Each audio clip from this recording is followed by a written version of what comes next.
of hadith. Questions regarding facilitating memorization of hadith. With regards to the adab, what do you do when you facilitate the memorization of hadith? I would say, Sheikh, from my humble experiences, is that you have to have the right purpose. Why do you need to memorize hadiths? Why? Why can't you just read out of a book? Why can't you just use the internet? Why do you need hadiths? You have to have the purpose. And I would translate, or I would use as an example, hadiths with regards to fighting, self-defense, whatever type of self-defense you have, boxing, martial arts, whatever art you have. Why do I have to learn how to fight? Why do I carry a handgun or a knife or whatever you carry for defense, pepper spray, whatever it is? Because you never know what situation you're going to be in and where someone's going to try to attack you and oppress you, take your money, take your life, take your honor, rape you, murder you, stick you up. Allahu Akbar, where you'll be. Some crazy madman with Islamophobia, he sees you with a beard, he comes at you swinging a baseball bat. There's no time to say, oh, wait a second, let me call the cops. Or wait a second, let me go to the car. I got something to see. Just give me 1 second. I'll be right back. Or I'm going to call my bigger brother. Or I know some brothers that are real tough. There's no time.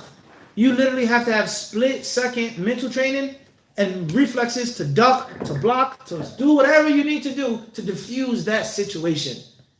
And many people, they watch movies or they watch different kung fu or martial arts, aikido, jiu-jitsu demonstrations on YouTube, and they think it's that simple. And which a person throws a punch like this, and you stand there and you block it, and you do this, and you stand there and you do all of this fancy stuff. It's not realistic. Ain't nobody coming at you like that on the street with a knife or a stick or a pipe. It's going to be a quick, simple, split-second movement.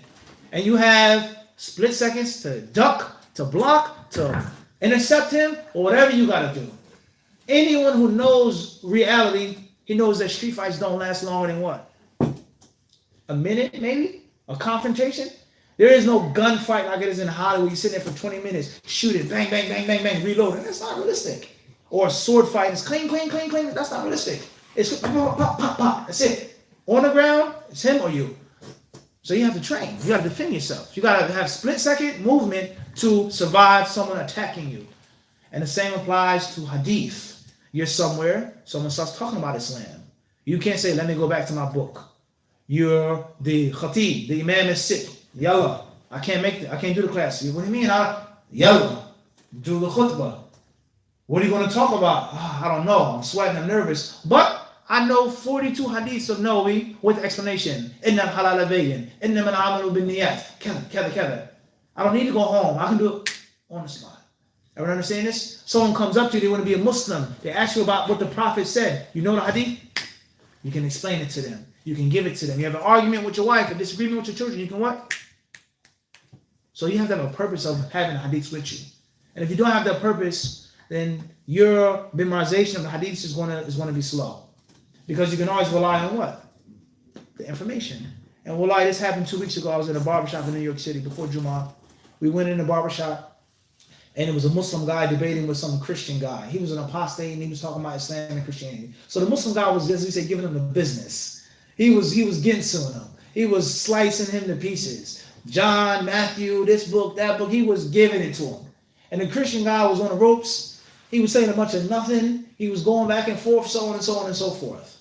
So I kept silent the whole time. I didn't say anything. The Muslim brother didn't know who I was. Alhamdulillah, I came to get a haircut. I didn't go in there to get no class or do no religious debate. So he kept talking, and I'm sitting back just watching this guy play himself, talking like a total fool about the Bible, about Islam, about Muhammad, just talking like a fool. And alhamdulillah, the brother was doing a good job. He wasn't learning like that. You could tell he was like, he had learned from jail. He wasn't, muta'allim, but he was giving him the business at the end of the day. So we kept going back and forth, and then the barber interjected. The barber wasn't a Muslim. And the barber was utterly frustrated with the Christian guy. He basically told him to shut up. What are you talking about? Show us where Jesus said this. Tell us where he said he's God, blah, blah, blah, blah, blah. So the Christian guy said, well, are you going to believe it? Will you believe it? He says that's irrelevant. Just prove to me in the scripture where it says that.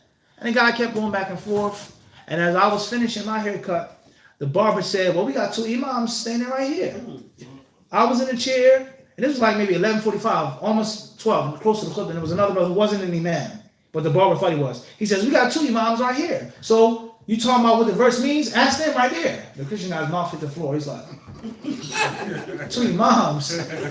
So I said to him, I said, listen, I came to get a haircut. I ain't coming here to argue.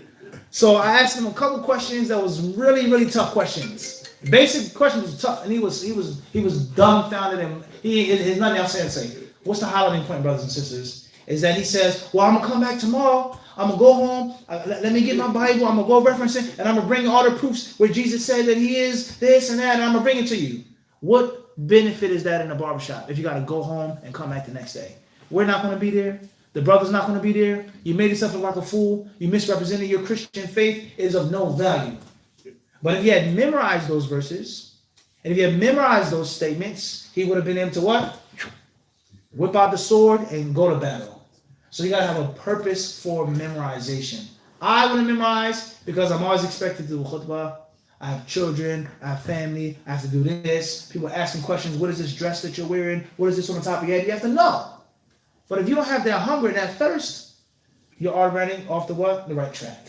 So why do you want to memorize hadiths? You want to better yourself, better your community. You speak to people. You have to quote a hadith. Now you got a purpose.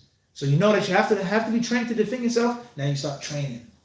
And you start taking small hadiths and repeat them many, many times. And you start writing them down.